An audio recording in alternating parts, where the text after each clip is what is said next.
महाराजांचा असून मराठी भाषिक भक्त समाजास सहज समजावे म्हणून हिंदी भाषेतून मराठी भाषेत रूपांतरित करण्यात आलेला आहे.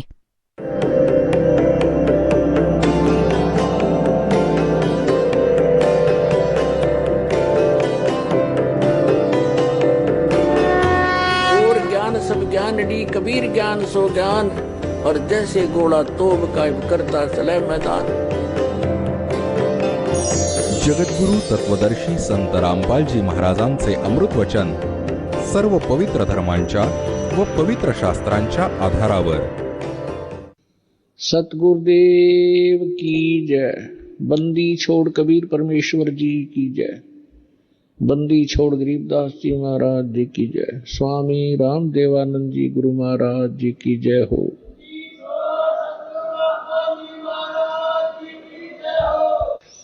ग्रीव नमो नमो सतपुरुष को नमस्कार. गुरु की नहीं सुर नर मुनि जन साधुओं संतों सर्वसदी नहीं. सतगुरु साहेब संत सब दंडोतम प्रणाम. आगे पीछे मध्य हुए तिनको जा कुर्बान. नराकार निर्विषम काल जाल वैवंदनम निर्लेपम निज निर्गुणम अकल अनुबेशुंदनम. सोहम सुरति समापतम सकल समानो निर्दल. उज्ज्वल हिरंबर हरदमंबे परवा अथाह वार पार निमज्जतम. ग्रीव जो सुमर सिद्ध होई गणनायक गलताना. करो अनुग्रह सोई पारस पद परवाना. आदि गणेश मनाऊं गणनायक देवन देवा. चरण कमल लौलाऊं आदंत करूं सेवा. परम शक्ति संगीतम रिद्धि सिद्धि दाता सोई. अवगत गुण अतीतम सत्य पुरुष निर्मोही. जगदम्बा जगदीशम मंगल रूप मुरारी. तन मन अर्पों शीसम भक्ति मुक्ति भंडारी. सुर नर मुनि जन ध्यावे ब्रह्मा विष्णु महेशा. शेष शेष मुख गावे पूजे आद गणेशा. इंद्र कुबेर सरीखा वरुण धर्म राय ध्यावे. समर्थ जीवन जी कामन इच्छा फल पावे. 33 कोटि अधारा ध्यावे शेष 88. उतरे बहु जल पारा कट है यम की फांसी. 33 कोटि अधारा ध्यावे शेष 88. उतरे बहु जल पारा कट है यम की फांसी. कर जोरूं विनती करूं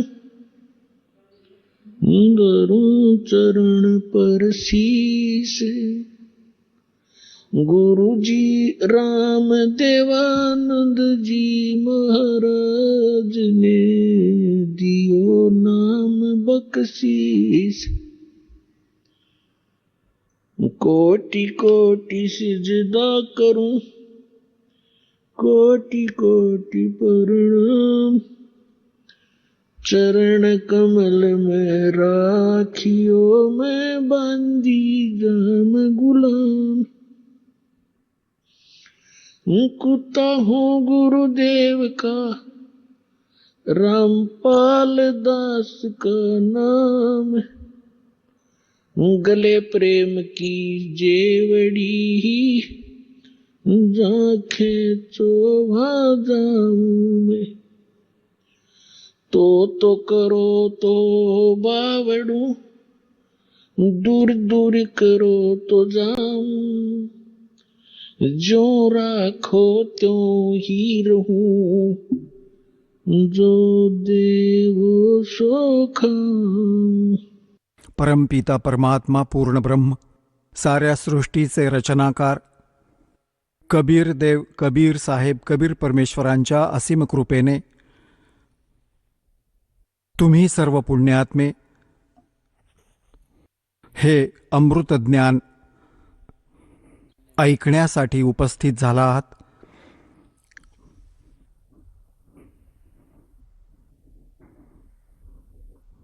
परमेश्वर कोण आहे कसा आहे, तो कुठे राहतो आणि तो कसा प्राप्त होतो, हा जीव कुठून आला होता, त्याचा उद्देश काय आहे इथे जगण्याचा, मृत्यू का होत असतो, जन्म का होत असतो. आम्ही आजीवन आपल्या परिवाराच्या पोषणासाठी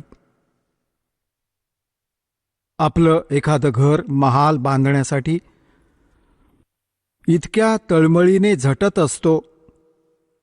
त्याचं आपल्याला किती अट्रॅक्शन वाटत असतं, किती आपुलकी असते. आणि एका क्षणात मृत्यू होतो. हाहाकार माजतो. परिवाराचे सदस्य कितीही प्रिय असो, ताबडतोब सोडून निघून जातो. हे कसं जीवन आहे? आपण ह्याला कंटाळत नाही आहोत. आपण थकलो नाही आहोत ह्या जन्म आणि मृत्यूला. कारण की आपल्याला ज्ञान प्राप्त नाही झालं की ह्या जन्म आणि मृत्यूच्या ह्या दीर्घ रोगालाही काही पर्याय आहे. ह्यापासून सुटका होऊ शकते. आणि ज्या अज्ञानींनी मोक्षाची परिभाषा सांगितली ती पूर्णपणे सत्याच्या विरुद्ध होती. काय म्हणायचे? काही जण हे म्हणतात की जन्म आणि मृत्यू तर होतच राहणार, त्याला काही पर्याय नाही. हे तर युनिव्हर्सल आहे, सत्य आहे, युनिव्हर्सल ट्रूथ आहे, त्याला हे मानतात. आणि ह्यात काहीच बदल होऊ शकत नाही. काही जण मोक्षाची ही परिभाषा खूपच वेगळी आणि सुपिरियर सांगायचे. ते काय म्हणायचे की आत्म्याचं ब्रह्मामध्ये विलीन होणं, ज्याला ब्रह्मलीन म्हणायचे, हा पूर्ण मोक्ष आहे. आणि काही जण हे म्हणायचे की परमात्मा जो आहे, परमात्मा केवळ प्रकाश आहे. हे तर विधान राहिलं जोपर्यंत परमात्मा कबीरजी कलियुगात आपलं ज्ञान देण्यासाठी आले नव्हते. त्यानंतर परमात्म्याने स्वतः येऊन आपल्या अमृतवाणीत यथार्थ अध्यात्म मार्ग आणि यथार्थ भक्तिविधी सांगितले आणि आपल्या निजस्थानाचं ज्ञान सांगितलं. आम्ही कुठं राहत होतो, आपण कोण आहोत, कुठून आलो होतो, आपण ह्या जन्म आणि मृत्यूचे कष्ट का सोसतो आहोत. आपण अशा लोकात राहत आहोत जिथे कोणताच जीव स्थायी नाहीये. इथले राजा नाशवंत, प्रजा नाशवंत होणारच होती. इथले भगवान नाशवंत, मग जीव, अन्य प्राण्यांचे मग काय अस्तित्व. तर ह्या परमेश्वराने जोवर हे आपलं निजस्थान सतलोक सचखंड नव्हतं सांगितलं आणि त्याच्याशी काही महापुरुषांना परिचित केलं नव्हतं, तोवर आपण केवळ ब्रह्मलाच अंतिम, ब्रह्मप्राप्तीलाच अंतिम उपलब्धी मानायचो. आणि त्या आपण जास्त करून आपल्या विष्णूजी आणि शंकर भगवानाला, विष्णू भगवानजींना आपण सर्वे सर्वा मानायचो. सर्वेश्वर, महेश्वर, अजर अमर आहेत, ह्यांचे कोणी माता पिता नाहीत. केवळ ब्रह्माजींना नाशवंत असल्याचे सांगायचे हे आपले नकली धर्मगुरू. विष्णूजी आणि शंकरजी यांना अजर अमर, मृत्युंजय, कालंजय, सर्वेश्वर, महेश्वर म्हणायचे. परमात्म्याच्या ज्ञानाला ऐकून एक नकली पंथ चालू झाला, राधास्वामी. आणि त्या राधास्वामी पंथवाल्यांनी, जे राधास्वामी पंथाचे प्रवर्तक मानले जातात, सांगितले जातात श्री शिवदयालजी, पन्ना गल्ली आग्रावाले. त्यांनी परमात्म्याची डेफिनेशन कशी सांगितली? मूर्खांना देखील हसू येईल त्या परमधन्याची सांगितलेली डेफिनेशन जर तुम्हाला सांगितली, दाखवली तर. आणि त्या अज्ञानींच्या पाठीमागे करोडोंच्या संख्येने भोळे आत्मे लागले त्याला परमसंत मानून, कारण की त्यांनी आधीपेक्षा काही वेगळं ज्ञान सांगितलं अध्यात्माचं. त्यांनी काय सांगितलं की सतलोक आहे, वर 4 लोक. कबीर परमात्म्याचा एक शब्द आहे, करने नो दीदार महल में प्यारा है. हे वाचून आपल्या अज्ञानाच्या आधारावर त्याला डिफाईन केलं, त्याचं भाषांतर केलं. त्यातलं वाचून यांनी काय सांगितलं की एक सतलोक आहे, मग अलख लोक आहे, नंतर अगमलोक आहे, मग अकह अनामी लोक आहे. त्यानंतर मग त्याच्या अनुयायांनी काय भर घातली की सतलोक आहे, अलख लोक आहे, अगम लोक आहे, अनामी लोक आहे आणि त्याच्यावर संपूर्ण राधास्वामी लोक आहे. म्हणजे अजून 5वा बनवला यांनी आपल्या अज्ञानामुळे. आणि श्री शिवदयालजींना ते राधास्वामी म्हणू लागले, कारण की श्री शिवदयालजींच्या धर्मपत्नीचं नाव नारायणी देवी होतं. तिला प्रेमाने लोक, इतर श्रद्धाळू राधाजी म्हणायचे आणि शिवदयालजींना श्रीकृष्ण मानायचे. म्हणून श्री शिवदयालजींना राधास्वामी म्हणू लागले. जसं कोणी उमास्वामी म्हणतो, उमास्वामी. उमाचा स्वामी कोण? भगवान शंकर. उमास्वामी जे आहेत, उमास्वामी म्हणण्याचा अर्थ हा आहे की श्री शंकरजींना संबोधित करत आहे ती व्यक्ती जी उमास्वामी म्हणत आहे, म्हणजे उमेचा पती. राधास्वामी हा राधेचा पती श्री शिवदयालजी होते. आता श्री शिवदयालजी काय होते? श्री शिवदयालजींकडे कोणते आध्यात्मिक ज्ञान होते आणि काय त्यांचा भक्तिविधी होता? पुण्यात्म्यांनो, दासाला रडायला येतं काही वेळा की अशा मूर्ख व्यक्तींच्या मागे आणि अशी सुशिक्षित लोक फसलेली आहेत, कारण की त्यांनी ह्या राधास्वामीला, शिवदयालजींना परमधनी आणि मोठा पोहोचलेला मानलं की अध्यात्म मार्गात हा खूप मोठ्या स्थानी पोहोचला. आणि ह्या कारणाने त्यांनी काहीही ऑब्जेक्शन नाही घेतलं, कारण की जसा डॉक्टर असतो, आता डॉक्टरचं शिक्षण वेगळं आहे, इंजिनिअरिंगचं शिक्षण वेगळं आहे. आता इंजिनियर भले चीफ इंजिनियर झाला, तो रोगी होतो आणि कुठे त्याला बोर्ड दिसतो डॉक्टर, तेव्हा त्याच्याकडे जातो आणि त्यांनी छान पदवी लावून ठेवली, MBBS MD आणि अमुक आणि सर्जन. मग तर काय सांगणार? आता तो चीफ इंजिनियर ह्याला डॉक्टर समजून तिथे जातो, जी कोणती टॅबलेट तो देतो ती खातो, बरं वाटेल न वाटेल हे त्याचं नशीब आहे. जर हा डॉक्टर असेल तर बरं वाटेल, डॉक्टर नसेल तर त्या चीफ इंजिनियरला काही असं भासणार नाही की हा काही डॉक्टर नाही, कारण की त्याचं शिक्षण मेडिसिनच्या बाबतीत अननोन आहे, अनभिज्ञ आहे. अगदी अशाच प्रकारे ह्या ग्रुपमध्ये जशा हायली एज्युकेटेड व्यक्ती पण आहेत, जशा IAS IPS कर्नल, मिलिटरीमधले कर्नल, लेफ्टनंट, तहसीलदार, SDM, जज. आता यांनी हे शिक्षण वेगळं घेतलं आहे आणि हे अध्यात्म शिक्षण वेगळं आहे, भिन्न आहे.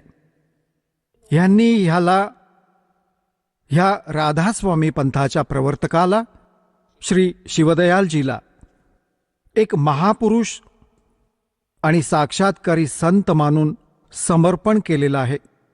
त्यांनी जे ज्ञान सांगितलं ते योग्य असेल, कारण की हे ह्याच मार्गातले व्यक्ती आहेत. आता पुण्यात्म्यांनो, डॉक्टरच्या समीकरणाला, डॉक्टरच्या मेडिसिनला डॉक्टरच सांगू शकेल की ते ह्या रोगासाठी आहे की नाहीये. आणि दुसरी ओळख त्याची असते की ज्या रोगासाठी मेडिसिन असतं ते कुठल्या ना कुठल्या पुस्तकात देखील लिहिलेलं असतं. तर जेव्हा एक व्यक्ती सांगते की ह्या रोगावर ही टॅबलेट असू शकते, दुसरा म्हणतो की नाही ही असते, तेव्हा ह्यामध्ये निर्णय केला जातो की त्यात कोणता क्षार आहे आणि ह्या रोगावर कोणता क्षार गुणकारी ठरेल. तेव्हा डॉक्टरच त्याची खुणगाठ पटवून देतात. आणि तरीही नाही खात्री, विश्वास वाटला तर त्या पुस्तकातून मेल केला जातो की बघा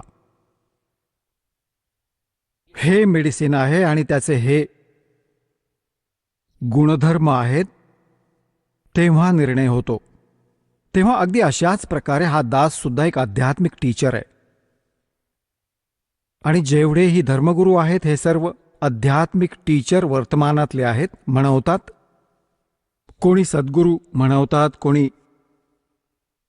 मंडलेश्वर झाला आहे, कोणी आचार्य, कोणी शंकराचार्य, हे सारे आध्यात्मिक गुरु आहेत. आता जी व्यक्ती आपल्या सिलॅबसशी परिचित नाहीये, सिलॅबस म्हणजे पाठ्यक्रमाशी, तर ती शिक्षक नाहीये.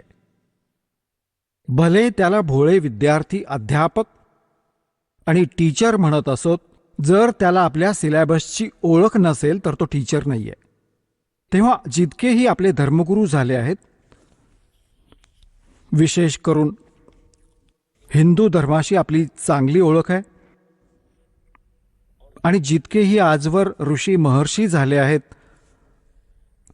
इन्क्लुडिंग ब्रह्मा विष्णू महेश, ज्यांची आपण भगवान समजून पूजा करत होतो, ह्यांनाही अध्यात्म मार्ग, यथार्थ अध्यात्म मार्गाची माहिती नाही.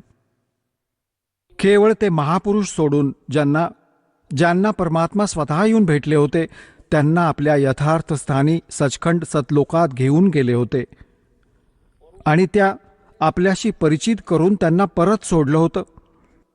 ते महापुरुष कोण कोण आहेत? आदरणीय धरमदास साहेबजी, आदरणीय मलुकदास साहेबजी,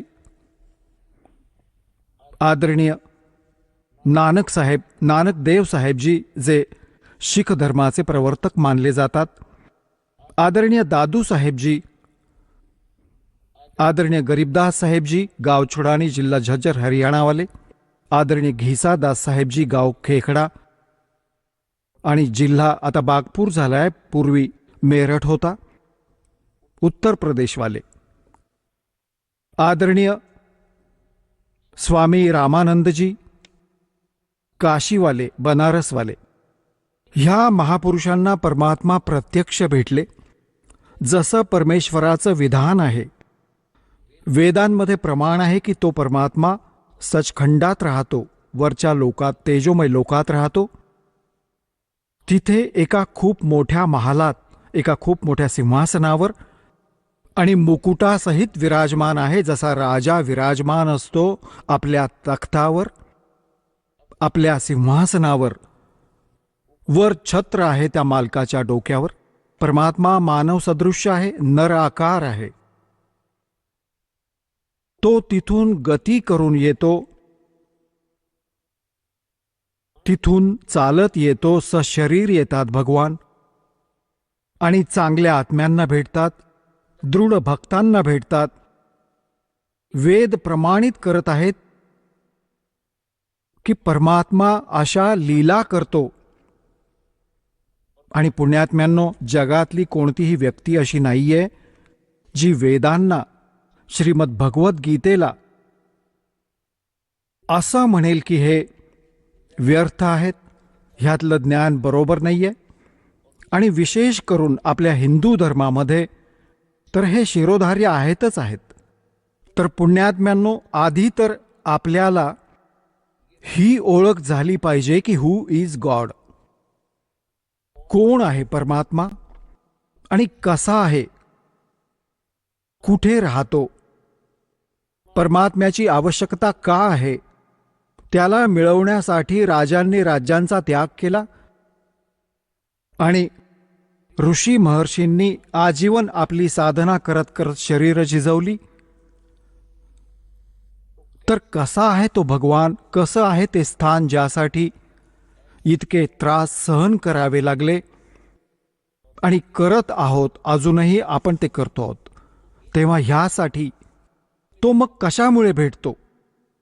जेव्हा तुमच्या ह्या सगळ्या शंकांचं निरसन होईल, सर्व कॉन्सेप्ट्स क्लिअर होतील, तेव्हाच तर तुम्ही भक्त व्हाल. श्रीमद भगवद्गीता अध्याय नंबर 2च्या श्लोक नंबर 53 मध्ये सांगितलंय की अर्जुन, ज्यावेळी तुझी बुद्धी वेगवेगळ्या प्रकारे भ्रमित करणाऱ्या वचनांपासून उडून एका अध्यात्म ज्ञानावर स्थिर होईल, परमात्म ज्ञानावर स्थिर होईल, तेव्हाच तर तू योगी होशील. गीता अध्याय नंबर 2च्या श्लोक नंबर 53 मध्ये सांगितलंय की, आता बघा थोडं तुम्हाला ओळख करून देतो. ही आहे श्रीमद भगवद्गीता, गीता प्रेस गोरखपूरहून प्रकाशित आणि जयदयाल गोयंदका यांचे अनुवादक आहेत. गीता प्रेस गोरखपूरहून प्रकाशित. ह्याच्या अध्याय नंबर 2च्या आणि श्लोक नंबर 53 मध्ये काय लिहिलंय की, भ्रमित वचने ऐकल्यामुळे विचलित झालेली तुझी बुद्धी जेव्हा परमात्म्यात अचल स्थिर होईल, तेव्हा तू योगाला प्राप्त होशील. आता गीता अध्याय नंबर 2च्या श्लोक नंबर 46 मध्ये काय सांगितले की, अर्जुन, ज्या प्रकारे खूप मोठा जलाशय प्राप्त झाल्यानंतर व्यक्तीची आस्था छोट्या जलाशयात राहते, म्हणजे खूप मोठा तलाव मिळाल्यानंतर, पूर्वी जेव्हा श्रीमद भगवद्गीतेचं ज्ञान सांगितलं गेलं होतं, त्यावेळी संपूर्ण जगात सर्व मानव ह्या सरोवरांच्या काठाजवळच राहत असायचे, तलावांच्या काठाजवळ राहत होते, त्यातूनच प्यायचे, त्यानेच न्हाणं धुणं करायचे. स्वच्छ पाणी असायचं, पाऊस खूप पडायचा, झाडं खूपच जास्त असायची आणि झाडांवर पाऊस पडून मुळौषधींसोबत पाणी एकत्र व्हायचं. औषधी झाडांवर पाऊस पडल्यामुळे ते पाणी खूपच चांगलं, निर्मळ आणि निरोगी असायचं. ते एखाद्या तलाव, सरोवर, तळ्याचं रूप धारण करायचं आणि सर्व त्यावर अवलंबून असलेल्या व्यक्ती, जो कोणी तिथे वसलाय, जर छोट्या जलाशयाजवळ वसला असेल तर त्याच्यासाठी तो जलाशय हा त्याचा जीवनदाता आहे, त्याच्या आश्रयाने तो जगत आहे. आणि त्या छोट्या सरोवरामध्ये, छोट्या जलाशयामध्ये, छोट्या तलावामध्ये एखाद्या वर्षी पाऊस पडला नाही तर त्यातलं पाणी आटून जातं. मग त्यावर आश्रित व्यक्ती दुःखी होतात, त्यांचे अगदी हाल होतात आणि ते विनाशाला प्राप्त होतात. असं त्यावर अवलंबून व्यक्तीलाही माहीत असतं की जर पाऊस नाही पडला एखाद्या वर्षी तर दुष्काळ पडतो आणि दुष्काळात शेकडो, हजारो, लाखोंच्या संख्येने प्राणी मरायचे. आता गीता अध्याय नंबर 2चा श्लोक नंबर 46 काय सांगत आहे, काय सांगू इच्छित आहे की, त्या व्यक्तींना जे त्या छोट्या जलाशयावर अवलंबून आहेत आणि त्यांना कुठे आसपास समजलं की खूप मोठं तळ आहे, सरोवर आहे आणि ज्यामध्ये 10 वर्ष पाऊस नाही पडला तरीही त्यातलं पाणी संपणार नाही, तर ती व्यक्ती लगेच तो छोटा जलाशय सोडत आणि ते सरोवर त्या तळ्याच्या किनाऱ्याजवळ जाते, जाणं पसंत करेल, लगेच निघून जाईल. आता यांना काय सांगायची इच्छा आहे की श्रीमद भगवद्गीता आपल्याला एक निर्णायक ज्ञान देत आहेत. हे पवित्र सद्ग्रंथ हे सांगू इच्छितात त्यामध्ये की तुम्ही ज्या भगवानांवर आश्रित आहात, श्री विष्णूजी, श्री शंकर भगवानजी, हे इतर देवी देवता काही माता आणि सटवाईवर. आता ही माता सटवाई विषयी आहे ती खूपच खालच्या स्तरावरची गोष्ट होईल. हे 3 देवता मानले जातात: श्री ब्रह्माजी रजगुण, श्री विष्णूजी सद्गुण, श्री शिवजी तमगुण. जो ह्यांच्यापर्यंत आश्रित आहे, मग त्यांची काय स्थिती आहे, ते किती सुखी आहेत, किती सुरक्षित आहेत. आणि ह्यांच्याहून वर ज्यांची बुद्धी पोहोचली आहे, आपल्याला जे जास्त सुपिरियर मानायचे ते म्हणायचे आम्ही ब्रह्मपूजा करतो, आम्ही ब्रह्मा विष्णू महेश यांची पूजा नाही करत. मग ब्रह्म काय स्थिती आहे, ब्रह्म काय आहे, ब्रह्म कोण आहे, कशाला ब्रह्म म्हणतात? ह्या ब्रह्मच्या वर परमात्मा व्यतिरिक्त, कबीर भगवाना व्यतिरिक्त आजपर्यंत आपल्याला सांगायला कोणीही आलेलं नव्हतं. आणि परमात्माजीकडून मिळालेल्या ज्ञानाच्या आधाराने हे नकली संत, हे नकली पंथ, राधास्वामीवाल्यांनी सगळी नक्कल करून आणि खोट्याने त्यांचं आपल्या स्तरावरचं जे त्याला परमात्म्याच्या यथार्थ ज्ञानालाही गुंतागुंतीचं बनवलं आपल्या चुकीच्या अनुभवामुळे. तर ह्या साऱ्या गुंतागुंतीच्या अध्यात्मज्ञानाला पुन्हा सेट करण्यासाठी या दासाला पाठवलाय कबीर भगवानाने, त्या परम अक्षर पुरुषाने.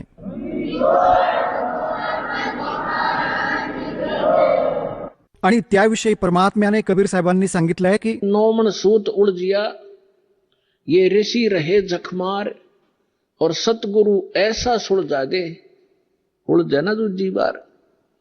तर आता अध्यात्मज्ञान असं उघडलंय दासाने कबीर परमात्म्याच्या कृपेने, त्यांच्याद्वारे दिलेली बुद्धी आणि त्यांच्याद्वारे मिळालेल्या सूक्ष्म वेदाच्या ज्ञानाने. आता ह्या कलियुगात अध्यात्म मार्ग कोणी गुंतागुंतीचा करू शकणार नाही. भक्ती कोणी करा किंवा नका करू, आणि भक्ती करणार, कारण की भक्ती करताच तर आपण वेगळे होत गेलो. पूर्वी आपण हिंदू बनलो, मग ख्रिश्चन बनलो, मग मुसलमान बनलो, मग शीख बनलो. आपण भगवानासाठी वेगळे होत चाललो आहोत. आता राधास्वामी बनले, कोणी निरंकारी बनले. तर हे आपण का झालो? कारण की परमात्म्यासाठी डिवाइड झालो आपण. आता पुन्हा एक होऊ. जेव्हा ज्ञान एक झालेलं असेल, भगवान एकच समोर येईल, आपण पुन्हा एकत्र येऊ. आपण मानव आहोत. जीव आपली जात आहे, मानव धर्म आपला. हिंदू, मुस्लिम, शीख, ख्रिश्चन कोणताही धर्म नाहीये वेगळा.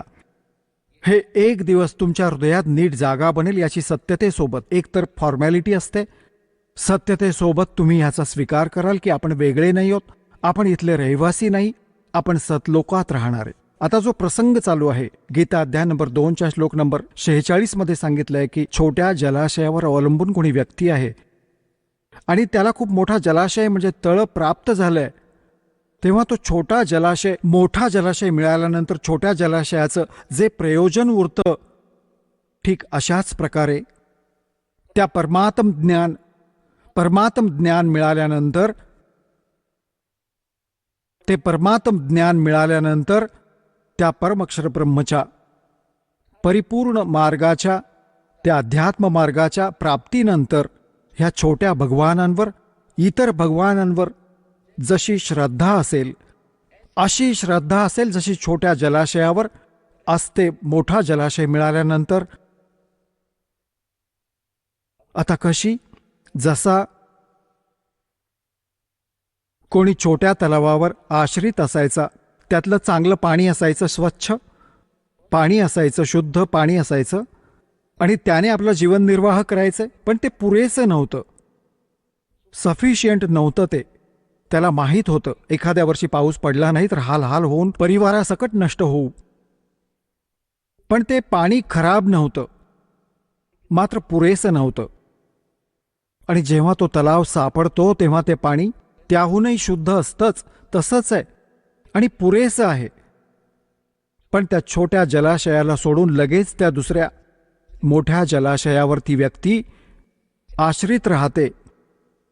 तेव्हा ह्याच प्रकारे जेव्हा आपल्याला त्या परमपिता परमात्मा पूर्ण ब्रह्म सत्यपुरुषाची माहिती होईल आणि त्याचा महिमा समजेल की त्या परमात्म्याची भक्ती आणि त्याला शरण गेल्यामुळे आपल्याला काय काय लाभ होतील, आणि ह्या ज्या ज्या भगवानांवर आपण अवलंबून आहोत त्यांची काय स्थिती आहे, तेव्हा म्हणतात की तुमची श्रद्धा मग ह्यांच्यावर तितकीच राहील जशी मोठा जलाशय मिळाल्यानंतर छोट्या जलाशयावर उरते. तो छोटा जलाशय वाईट नाही वाटत, पण तो सफिशियंट नाहीये.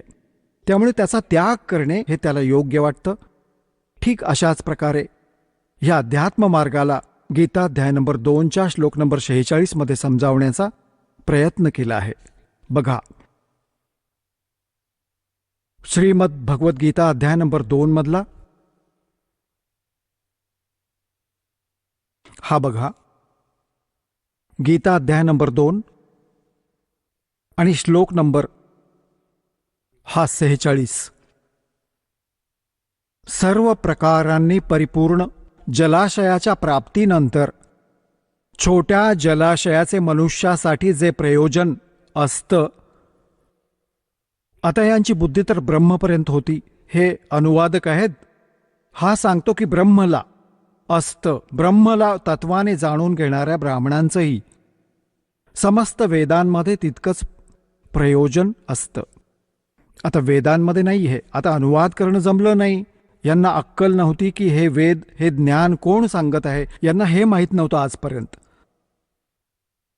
याचा हा अर्थ होतो की जेव्हा परमात्मा जसं छोट्या जलाशयावर अवलंबून व्यक्तीला सगळ्या बाबतीत परिपूर्ण जलाशय म्हणजे कम्प्लीट इन ऑल रिस्पेक्ट खूप मोठा मिळतो, तेव्हा त्याचं तेवढंच प्रयोजन असतं. जसा यांनी तर ब्रह्म लिहिलाय, तो परमक्षर ब्रह्म आहे. त्या परमक्षर ब्रह्मच्या प्राप्तीनंतर, त्या ज्ञानानंतर ह्या छोट्या देवतांमध्ये जशी आस्था जीवाचं प्रयोजन राहतं तसंच राहतं, जसं मोठा जलाशय मिळाल्यानंतर छोट्या जलाशयाचं राहतं.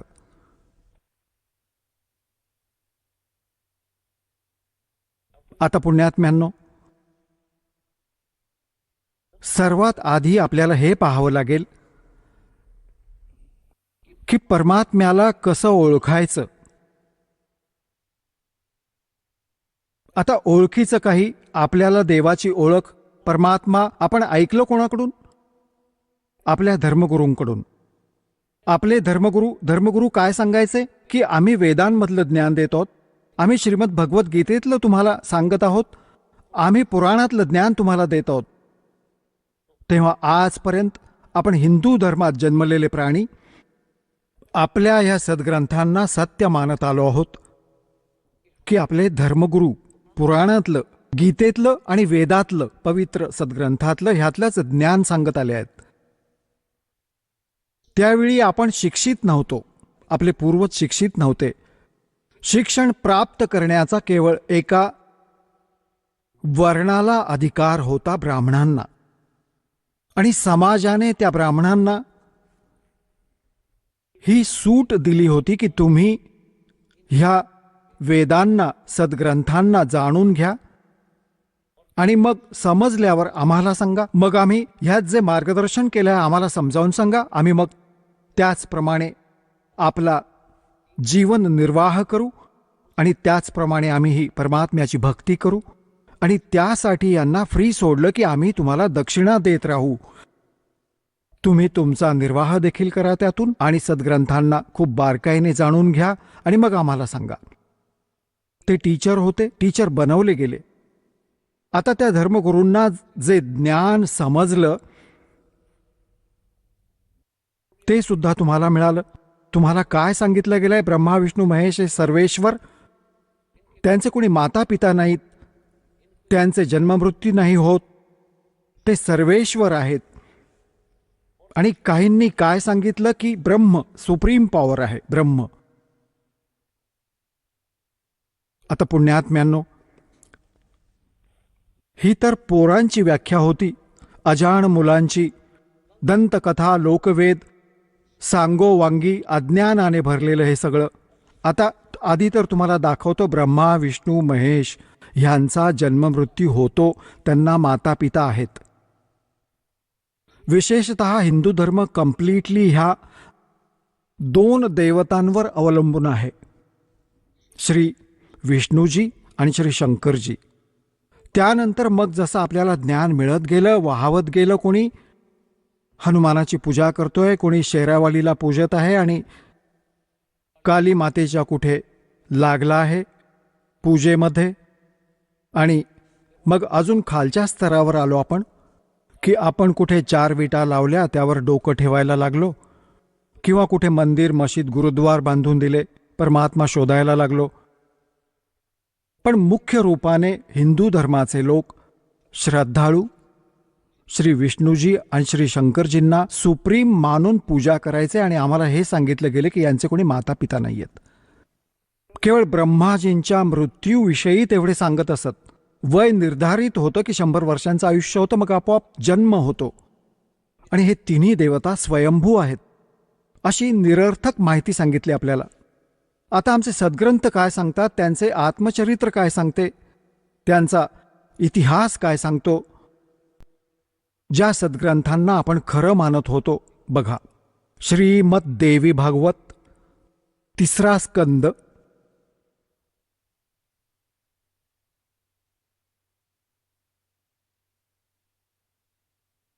हे गीता प्रेस गोरखपूरहून प्रकाशित आहे. हे बघा,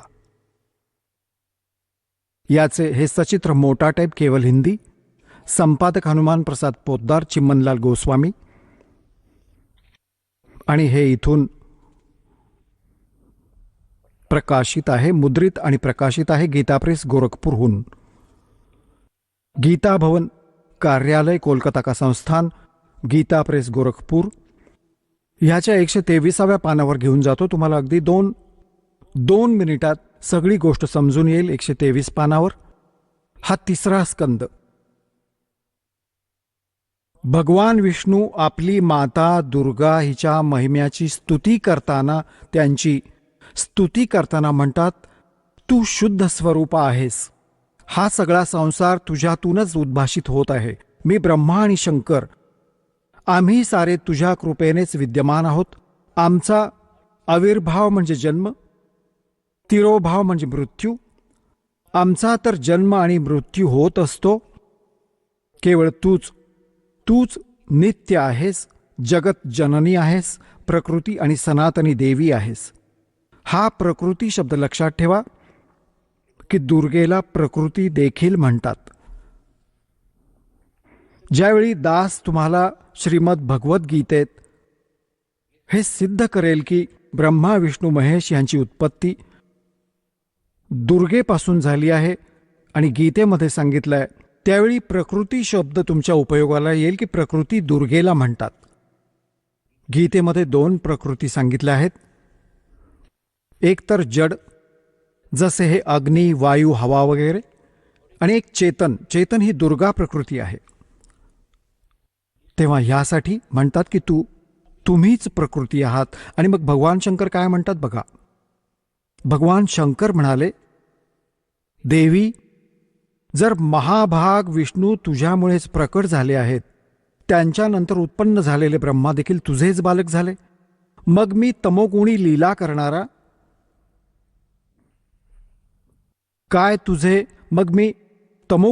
करणारा शंकर काय तुझे संतान नाही झालो? अर्थात मला ही उत्पन्न करणारी तूच आहेस शिवे. संपूर्ण संसारात सृष्टी करण्यात तू मोठी चतुर आहेस. ह्या जगाच्या सृष्टी, स्थिती आणि संहारात तुझे गुण नेहमीच समर्थ आहेत. त्याच तिन्ही गुणांमुळे उत्पन्न आम्ही ब्रह्मा, विष्णू आणि शंकर नियमानुसार आपल्या कार्यात तत्पर असतो. आता पुण्यात्म्यांनो, ह्या पवित्र पुराणाच्या काही ओळींनी 4-5 कॉन्सेप्ट्स क्लिअर केले आहेत. नंबर 1, ब्रह्मा विष्णू महेश यांचा जन्ममृत्यू होतो, हे अविनाशी नाहीत. दुसरं हे केलं की दुर्गा प्रकृतीला म्हणतात.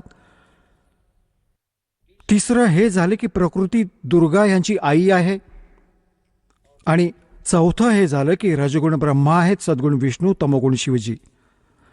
आणि 5वं हे झालं की हे भगवान फक्त वर्क डन देऊ शकतात. जसं ज्याचं कर्म आहे त्यामध्ये हे काहीही परिवर्तन नाही करू शकत. हे यातून सिद्ध झालं. आता हे सिद्ध झालं की ब्रह्मा विष्णू महेश नाशवंत आहेत.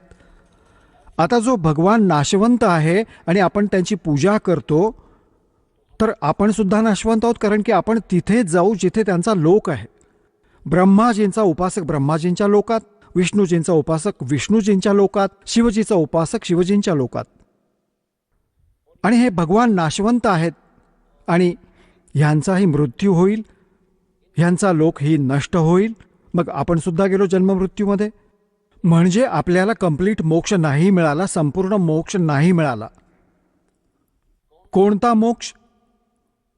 श्रीमद भगवद्गीता अध्याय नंबर 15च्या श्लोक नंबर 1 ते 4 मध्ये सांगितलंय की हा वर मूळ आणि खाली 3 गुणरूपी शाखा असलेला संसार रूपी वृक्ष आहे. आणि जो संत ह्याच्या सगळ्या विभागांची भिन्न भिन्न फोड करून सांगेल तोच तत्वदर्शी संत आहे, वेदांचं तात्पर्य जाणणारा आहे. परत सांगितलंय की त्यानंतर गीता अध्याय नंबर 15च्या श्लोक नंबर 4 मध्ये म्हटलं आहे, जेव्हा तत्वदर्शी संत भेटेल त्यानंतर परमेश्वराच्या त्या परमपदाचा शोध घेतला पाहिजे जिथे गेल्यावर साधक परत फिरून कधीच संसारात येत नाहीत. आणि ज्या परमेश्वराने सगळ्या ब्रह्मांडांची रचना केली आहे, अर्थात ज्या परमेश्वरामुळे संसाररूपी वृक्षाच्या प्रवृत्तीचा विस्तार झाला आहे,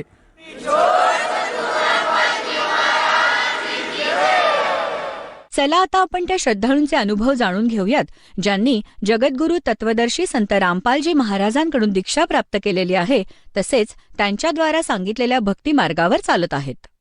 नमस्कार. सत साहेब, आपलं नाव? गोरक्षनाथ काशीनाथ शेटे, आपण कुठून आलात? गणेशवाडी, तालुका नेवासा, जिल्हा अहमदनगर, महाराष्ट्र. आपला व्यवसाय काय आहे? शेती आणि इलेक्ट्रिक वायरमन मी खाजगी मोटरी भरत होतो. संत रामपालजी महाराजांची गुरुदीक्षा आपण कधी घेतली? 8 ऑगस्ट 2020. संत रामपालजी महाराजांची गुरुदीक्षा घेण्या अगोदर आपण व आपला परिवार कोणती भक्ती साधना करत होतात? परिवार वारकरी संप्रदायामध्ये होते, आईवडील, आणि मी नाथ संप्रदायामध्ये होतो. मी नाथजी गुरु केले असल्या कारणानं नाथपंथी कार्य, नाथपंथी सेवा, गुरु अनुष्ठान करणे, गुरु अनुष्ठान महिन्याला करणे, कधी कधी महिन्यातून 2 अनुष्ठान करणे. अनुष्ठानाच्या पद्धतीमध्ये मी 3 दिवसात जर अनुष्ठान केलं तर 1 मुठीचा भात खाऊन मी तो अनुष्ठान करायचो. आणि 1 मुठीचा भात घ्यायचा, त्याचा तो शिजवायचा तांदूळ, आणि त्याचे 3 भाग करायचे, 1 अग्नीला, 1 गाईला आणि 1 मला, अशी ती वाटणी करून तो मी भात खाऊन अनुष्ठान केले. असे अनेक 23 वर्ष मी असे अनुष्ठान केले. नंतर नवनाथ पोथीची साधना वर्षातून 2-3 वेळेस त्याचे पारायण मी केले. त्याच्यानंतर नवरात्रीमध्ये 9 दिवस दुर्गादेवीची पूजा केली, तिथं अनुष्ठान केले दुर्गेचे. श्रावण महिन्यामध्ये महिना पोथी वाचून तिथं नाथपंथी हवन करून असं मी नाथांचं कार्य केलं. आणि मला नंतर अग्निदीक्षा मिळाली नाथांची. अग्निदीक्षा मिळाल्यानंतर मी जे गरीब लोक होते नाथांचे भक्त, त्यांच्या घरी जाऊन नाथकार्य म्हणून, का ज्या घरी नाथांचं हवन केलं तर त्या घरचं दुःख दूर होतं असं नाथजी सांगायचे. आणि ह्या भावनेतून ज्या लोकांकडं ज्यांची इच्छा असेल नाथपंथी हवन करण्याची, ते कार्य करण्याचे, त्याच्याकडे मी आणि माझे गुरुबंधू असे आम्ही 2 जण तिथं जाऊन ते कार्य, गुरुकार्य म्हणून आम्ही फ्रीमध्ये, फुकटमध्ये ते नाथसेवा आम्ही करत असू. सर, जसं तुम्ही सांगत आहात की आपण नाथसेवा करत होतात, नाथांची आपण भक्तिविधी करत होतात, आपले वयाचे 23 वर्ष आपण या साधनेत होतात आणि आपण कठोर अशी नाथपंथीय साधना करत होतात. तर मग आपल्याला असं का जाणवलं की आपण संत रामपालजी महाराजांच्या ज्ञानामध्ये यावे, त्यांच्याकडनं अनुग्रह घ्यावा, हे आपल्याला का जाणवलं आणि आपण त्यांच्या सेवेत किंवा त्यांच्या शरणात कसे आलात? मी नाथांकडे जातानाच माझा एक प्रश्न घेऊन गेलो होतो. मी 98मध्ये मला एक विकार जाडला. विकार असा होता की माझ्या जिभेला असा लाल चट्टा होता आणि त्या जीभ अशी ठणकत असायची. तर आमचे नगरचे गायकवाड डॉक्टर आहे दिल्ली गेटला, त्यांच्याकडे मी ट्रीटमेंटला जायचो. 2-3 महिने ट्रीटमेंट केल्यानंतर घरातले मी करता मनुष्य असल्या कारणानं मी एकटाच जायचो आणि मला ते ट्रीटमेंट द्यायचे, पण मला काही आराम पडत नसं. मग एक दिवस त्यांनी मला विचारलं की तुमच्यासोबत कोण आलं आहे? म्हटलं कोण नाही, मी एकटाच आहे. ते बोलले पुढच्या वेळेस घरातून कुणीतरी घेऊन या. म्हटलं का बरं? नाही, ते घेऊन या म्हणे. आणि मग माझ्या मनाने शंका खाल्ली की माझ्या जिभेला काहीतरी मोठं दुखणं आहे. तेव्हाच डॉक्टर मला घरातले कोणीतरी बोलवतात आणि शक्यतो मला जिभेच्या कॅन्सरची भीती वाटायची. आणि मग मी घरात कोणालाच काही बोललो नाही आणि मला एक नाथपंथी म्हणजे सेवा करणारे मनुष्य भेटले आणि त्यांना मी माझी व्यथा सांगितली. तर ते बोलले की तू मढीला ये, माझे असे गुरु आहेत आणि त्यांची नामदीक्षा घे आणि ते तुला यातून पूर्ण बाहेर काढतील. आणि म्हणून मी 1998मध्ये नाथांच्या सेवेला जाऊन त्यांची गुरुदीक्षा घेतली आणि हे कार्य करायला सुरुवात केली. जेव्हा मला त्रास व्हायचा तेव्हा मी त्यांना, आता ते माझे जे गुरु होते नाथपंथी, त्यांनी 1982मध्ये समाधी घेतली आणि मी 98मध्ये त्यांची नामदीक्षा घेतली. तर ते कोणाच्या एका भक्ताच्या म्हणजे त्यांच्या शिष्यांच्या शरीरावर ते पर काय प्रवेश म्हणायचे, म्हणजे त्याला अंगात येणं म्हणू आपण. त्या शरीरावर येऊन ते इतरांशी कोणाचे काही प्रश्न ऐकून घ्यायचे आणि त्याचं उत्तर ते द्यायचे. तसंच मी माझा प्रश्न त्यांना कायम सांगत चालायचो की मला असा जिभेचा त्रास होतोय, ते माझं तेवढं काय आहे ते बघा. ते बोलायचे की नाही हे भोग आहेत, हे भोगून संपायचे आणि एक ना एक दिवस ते भोग दूर होणार आहेत, तुला काही होणार नाही, त्याची काळजी मी घेतो, तू भिवू नकोस, तू फक्त सेवेत राहा. आणि ह्या विश्वासावर माझी सेवा मी नाथांची करत राहिलो. आता अनेक वर्ष मी सेवा करत राहिल्यानंतर माझं एक मुलं मोठी होत चालली, त्यांचे शिक्षण वाढत चालली, खर्च वाढत चालला, माझंही दुखणं वाढत चाललं. मी डॉक्टरकडे जाऊ तर पैसा खूप लागेल आणि मला तर आराम पडत नसतं, माझं दुखणं वाढत चाललं. आणि नंतर 2009मध्ये आमच्या एका मोठ्या मुलाची म्हणजे त्याला डिग्री मिळाली आणि माझी आर्थिक परिस्थिती जेमतेम असल्याकारणानं शैक्षणिकचा खर्च मला पेलवायला जात नसं. कौटुंबिक परिस्थिती साधारण होती आणि नाथांचा आशीर्वाद आहे असं मी समजत होतो आणि मी मुलांच्या शिक्षणाला कुठेही खर्चात कमी पडलो नाही आणि ते करायचा मी प्रयत्न केला. आता मला इथं तरी महाराज यश देतील कुटुंबा प्रपंचामध्ये आणि इथं तो एक भाग हे ठेवून मीच ते सेवेला आणखीन स्वतःला वाहून घेतलं. आता 2015मध्ये माझ्या त्या 15पर्यंत मुलाला नोकरी मिळाली नाही. नाथांना मी सांगितलं की त्या आदेशामध्ये की माझ्या मुलांच्या नोकरीचं काय आहे, तर ते बोलले की त्याच्या नशिबात नोकरी नाही आहे. आणि मी त्याच्या खूपच म्हणजे डिग्र्या घेतल्या, माझा पैसा खर्च झाला आणि माझे विकार पण ते दुखणं वाढत चाललं. 2015मध्ये मी असेच त्या आदेशामध्ये त्यांना सांगितलं की माझा हा विकार वाढत चालला, मला याचा खूप त्रास होतो आहे. तर ते बोलले की तू काळजी करू नको, ह्या वर्षभरामध्ये आम्ही हे नाहीसं करू आणि त्याची ही व्यथा तोपर्यंत तू भोग. परंतु मला 2016मध्ये त्याचा एवढा त्रास व्हायला लागला की माझं शरीरामध्ये पूर्ण मुंग्या यायला लागल्या, डोकं दुखायला लागलं, कान ठणकत आहेत, डोळे दुखत आहेत. मला 100% जाणवलं की माझा हा विकार वाढलेला आहे आणि मला कदाचित हा कॅन्सर असू शकतो. आणि मी बेचैन झालो. नंतर मी असा निर्णय घेतला की मला आत्महत्या करायची, कारण आत्महत्येशिवाय कारण पर्यायच नाही आहे. कारण दवाखान्यात गेल्यानंतर डॉक्टर लोक याला काहीतरी सांगतील आणि घरचे लोक सगळं जे आहे ते आपल्याकडे ते विकतील आणि माझा दवाखाना करतील. म्हणून ह्या भावनेतून फक्त मी एक विचार केला की नाही, आपल्याला मुलगी लग्नाला आलेली आहे, तिचं लग्न करू आणि मगच आत्महत्या करू. मग मुलीचं लग्न करायचं आहे, ते लग्न केलं, माझ्या वेदना वाढतच चालल्या. मग मुलाचं लग्न आलं, म्हटलं आता एवढं लग्न करू आणि आत्महत्या करू, कारण माझ्या वेदना खूपच वाढत चालल्या. माझ्या पूर्ण शरीरामध्ये अशी आग व्हायची आणि माझं मस्तक ठणकायला लागलं, जीभ ठणकायची, जीभ ठणकली माझे दात ठणकायचे, दात ठणकले की माझे कान ठणकायचे. मला जेवण गोड लागत नसं, पण मी घरात कोणालाच बोलत नव्हतो. घरात मी फ्रेश दिसायचो कारण मी हे दुखणं कोणालाच घरात सांगितलं नव्हतं. आणि आता ह्या 2020मध्ये मला सहज हे लॉकडाऊन लागलं कोरोनामुळं आणि मी परमात्म्याकडं म्हणजे यूट्यूबमध्ये सहज मला परमात्म्याची एक सत्संग म्हणजे मला एक शेअरिंग दिसली आणि ती शेअरिंग मी ऐकली. शेअरिंग ऐकल्यानंतर मला ते विशेष वाटलं की कॅन्सरसारखं रुग्ण इथं लगेच नीट होत आहेत थोड्या दिवसामध्ये. आणि मग मी ती शेअरिंग ऐकायचा छंद जोडला, इतका छंद जोपासला की मी ती रोज शेअरिंग ऐकायचो, झोपताना ऐकायचो, दिवसभर ऐकायचो. कारण दुकानदारी लॉकडाऊन असल्याकारणानं थांबली होती, बंद होती आणि घरामध्ये पण खूपच वेळ होता. पण मी घरांच्याला काही कळू देत नव्हतो, फक्त मी चोरून हे ऐकायचो आणि माझं मन इकडं परमात्म्याकडं असं खेचलं जायचं. आता मी तर 23 वर्ष नाथांची सेवा केली आहे, आता मी काय करू, इथं माझा प्रश्न सुटेल ही माझी अपेक्षा होती, म्हणजे मला विश्वास होता. आणि जर इकडं सोडू तर करायचं काय. नाही, मग मी एक निर्णय घेतला की मी मढीला नाथांकडे आठवड्यातून एकदा जायचो. त्या लॉकडाऊनमध्ये पण पहाटेच जायचं. तिथं मी ठरवलं की पहाटेच जायचं, त्यांची सेवा करायची आणि त्यांना आपली व्यथा सांगायची. मग मी मढीत गेलो. जवळजवळ मी 4 महिने आठवड्यातून एकदा जायचो आणि तिथं सेवा करून माझी सेवा आटोपली की मी सांगायचो, नाथजी मला एक असा मार्ग दिसला आहे, असा मार्ग माझ्या दुखण्याकरता सापडतो आहे. जर तुम्ही एवढे माझे 23 वर्ष झाले मी सेवा करतो आहे, माझ्या मार्गाचं उत्तर मला तुम्ही अजूनही दिलेलं नाही, मला तुम्ही दिसले पण नाही आहेत. गुरु म्हणून मी तुम्हाला मानलं आहे.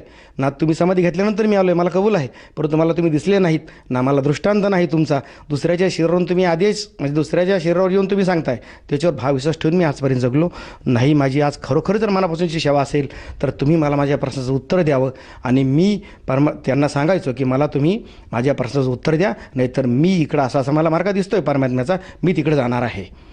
आणि हे मी सलग 4 महिने जाऊन त्यांना सांगायचो की मी जाणार आहे. आणि असं ठरून मला त्यांचं काय 4 महिने उत्तर मिळालं नाही. ऑगस्टपर्यंत त्यांची मी वाट बघितली उत्तर येण्याची, आणि मी कदाचित त्यांनी मला ते उत्तर दिलंच नाही. आणि मी माझा निर्णय घेतला की मला आता परमात्म्याकडं जायचं आहे. आणि मग मी आश्रमामध्ये फोन केला. फोन लावल्यानंतर मला त्यांनी नगरच्या नामदान सेंटरचा पत्ता दिला आणि मी नामदान सेंटरवर जाऊन 8 ऑगस्टला नामदीक्षा घेतली. सर, जसं तुम्ही सांगत आहात की 98पासून आपल्याला जिभेचा आजार होता आणि ते दुखणं इतकं भयंकर होतं की तो जो त्रास आहे, त्या ज्या वेदना आहेत त्या पूर्णपणे आपल्या शरीरामध्ये भिनल्या गेल्या होत्या. आपल्याला डोक्याचा त्रास होता, आपल्याला पूर्णपणे शरीरामध्ये मुंग्या येत होत्या आणि हे दुखणं वारंवार वाढतच होतं. आणि ते दुखणं कमी व्हावं म्हणून आपण नाथपंथीय गुरु केले होते आणि त्यांची सेवा करत होते, परंतु त्यातून आपल्याला कुठल्याही प्रकारचा आराम मिळाला नाही, जसं आपण सांगत आहात. मग आपल्याला संत रामपालजी महाराजांचे जे काही त्यांच्या भक्तांचे अनुयायांचे जे काही अनुभव आहेत ते तुम्ही ऐकले आणि तुम्हालासुद्धा विश्वास वाटला की आपलंसुद्धा दुखणं संत रामपालजी महाराजांच्या शरणात आल्यानंतर कदाचित जाऊ शकतं, म्हणून आपण संत रामपालजी महाराजांच्या शरणात आलात. तर मला असं विचारायचं आहे की जेव्हा आपण संत रामपालजी महाराजांची नामदीक्षा घेतली त्यानंतर आपलं जे पूर्वीचं दुखणं आहे त्या दुखण्यात काही बदल किंवा फरक आढळला का? हो भगतजी, बंदीचेड सद्गुरू रामपालजी महाराजने माझ्यावर दया केली. ज्या दिवशी मी नामदीक्षा घेतली त्याच दिवशी माझा जिभेचा ठणक हा थांबला आणि जिभेला माझा असा लाल चट्टा होता डाव्या साईडला, तो चट्टा थोडा करून 8 दिवसामध्ये तो नाहीसा झाला. जे माझं त्या जिभेच्या ठणकापासून जे माझं डोकं दुखत होतं, दात दुखत होते, डोळे दुखत होते, नवे शरीरामध्ये अशी आग होत होती आणि ते सगळंच दुखणं माझं थोडं करून 1 महिना 1.5 महिन्यामध्ये माझं ते पूर्ण थांबलं आणि मी आता पूर्ण त्या दुखण्यातून अगदी फ्रेश आहे. मला कुठल्याही प्रकारचा त्या दुखण्याचा त्रास हा मला राहिलाच नाही. ही दया माझ्यावर परमात्म्याने केली. 23 वर्ष जे मी भोगलं ते मला इथं 2 महिन्यातच परमात्म्याने मला सुख दिलं. परमात्मा म्हणजे आपले सद्गुरू संत रामपालजी महाराज यांनी मला ते सुख दिलं. सर, जसं तुम्ही सांगत आहात की आपल्याला जो 23 वर्षाचा जो त्रास होता हा फक्त संत रामपालजी महाराजांच्या 2 महिन्याच्या सतसाधनेमुळे हा त्रास पूर्णपणे नाहीसा झाला. हे एक चमत्कारच आहे. ही अनुभूती तर आपल्याला मिळालीच, परंतु या व्यतिरिक्त आपल्याला आणखीन काही पारंपरिक, शारीरिक, असे काही आर्थिक या स्वरूपात काही लाभ प्राप्त झालेत का? हो बघाजी, मी तंबाखू खात होतो आणि वयाच्या 15 वर्षापासून मी तंबाखू खात होतो. ती तंबाखू नामदीक्षा घेतल्यापासून ती माझी त्याच दिवशी तंबाखू खाण्याची इच्छा माझी मिटली. का मी ते तंबाखू सोडण्याकरता अनेक प्रकारचे प्रयत्न केले पण ती सुटतच नव्हती आणि ती तंबाखू माझी त्याच दिवशी सुटली आणि मी तंबाखू खायची बंद केली तिथपासून. आणि त्याच्यानंतर माझ्या कुटुंबानी, पूर्ण माझं कुटुंब 10 माणसाचं कुटुंब आहे, सगळेच माझ्या कुटुंबानी बंदीजोड सद्गुरू रामपालजी महाराजांच्या शरणी आलेलं आहे. सगळ्यांनी रामपाल महाराजांची नामदीक्षा घेतलेली आहे आणि माझे जे बंधू आहेत दुसरे त्यांनी पण ज्या दिवशी नामदीक्षा घेतली त्याच दिवसापासून त्यांची तंबाखू खाण्याची सुटलेली आहे. हीच कृपा माझी परमात्म्याने आमच्या दोघा भावावरती केलेली आहे आणि आम्ही व्यसनापासून दूर झालेलो आहोत. सर, जसं तुम्ही सांगत आहात की संत रामपालजी महाराजांच्या शरणात आल्यानंतर आपल्याला जे व्यसन होतं तंबाखू खाण्याचं, त्यात व्यसनापासून आपण पूर्णपणे दूर गेलात. आपण तर गेलाच, त्याचप्रमाणे आपले बंधूसुद्धा त्या व्यसनापासून दूर गेलेत आणि आपण आज दोघं भाऊसुद्धा व्यसनमुक्त आहात. तर ही एक समाज कल्याण करण्याचं कार्य संत रामपालजी महाराज आज आपल्यापुढे करत आहात. तर ह्या अनुषंगाने आपण जे आज जो समाज हा व्यसनाधीन झालेला आहे, जो काही समाज आज व्यसनाधीन झालेला आहे, त्या समाजाला, त्याचप्रमाणे जे काही दुःखी लोक आहेत, वेगवेगळ्या प्रकारच्या आजारांपासून जे झटत आहेत, झगडत आहेत, त्यांना जे वेदना होत आहेत, त्या सर्वांसाठी आणि जो श्रोतावर्ग आज आपल्याला टी व्ही चॅनलच्या माध्यमातून बघत आहेत, या सर्वांना आपण काय उपदेश किंवा संदेश द्याल? हो भगतजी, सरकार पण व्यसनाधीन सुटण्याकरता, व्यसनाचे दूर होण्याकरता अनेक प्रकारचे प्रयत्न करत आहे, परंतु ते काही सक्सेस होत नाही आहे. तर ज्यांना ज्यांना व्यसनं सोडायची सगळ्यांनी, मी विनंती करतो सगळ्यांना, सगळ्या अगदी समाजाला, महाराष्ट्रीयन लोकांना, माझ्या जुन्या नादबंधूंना, की तुम्ही इकडे या, जीवाचं कल्याण करून घ्या, व्यसन सोडा आणि परमात्म्याच्या सेवेत राहून स्वतःचं कल्याण करून घ्या. अहो, इथं आपल्याला मोक्षाचा मार्ग आहे. परमात्मा आपल्याला सर्वांनाच मोक्षात घेऊन जाणार आहेत, हे मात्र निश्चित खरं आहे. सर, असं तुम्ही का सांगू शकतात की संत रामपालजी महाराज हेच एक संत आहेत की जे व्यसनापासून समाजाला दूर करू शकतात? संत रामपालजी महाराज तंबाखू सोडण्याकरता आपल्या सत्संगातून ते नेहमी उपदेश करतात की तंबाखू किती वाईट आहे, तंबाखू खाणं किती गुन्हा आहे आणि तंबाखू खाणं हे किती महापाप आहे, हे जेव्हा आपल्याला कळतं.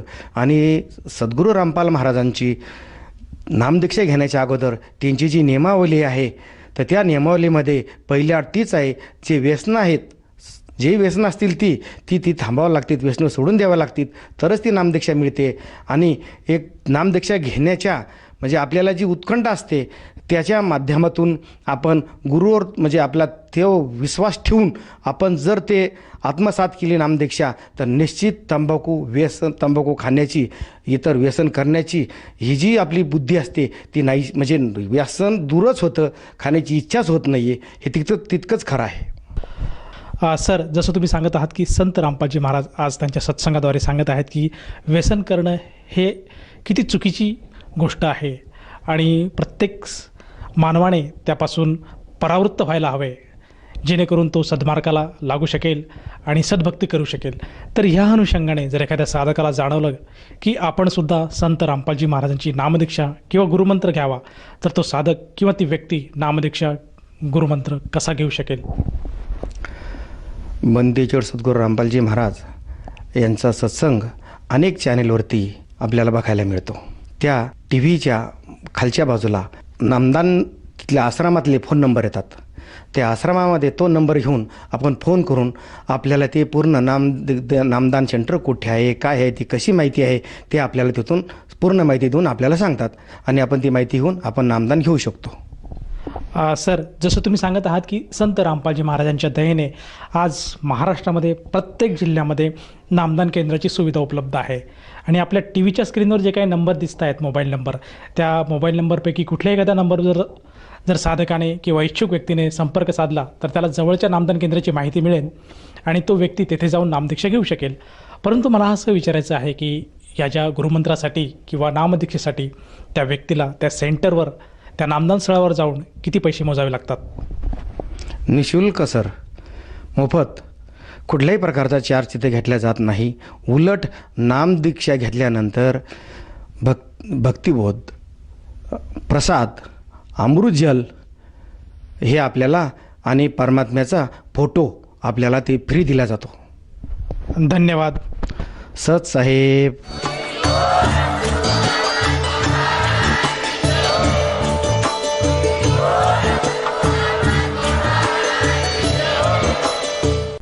आपण ऐकत होता जगद्गुरु तत्वदर्शी संत रामपालजी महाराजांचे मंगल प्रवचन.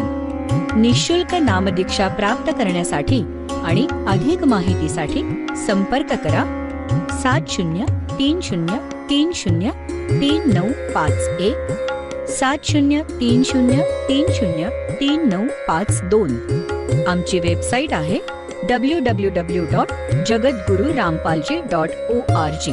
सर्व पवित्र धर्मांच्या व पवित्र शास्त्रांवर आधारित प्रमाणित अनमोल पुस्तक ज्ञानगंगा किंवा जगण्याचा मार्ग यापैकी कोणतेही एक पुस्तक निःशुल्क मागवण्यासाठी आम्हाला आपले पूर्ण नाव, पूर्ण पत्ता, पिनकोड सहित आणि फोन नंबर लिहून 7030303951 7030303952 नंबरवर SMS करू शकता किंवा आम्हाला 7030303950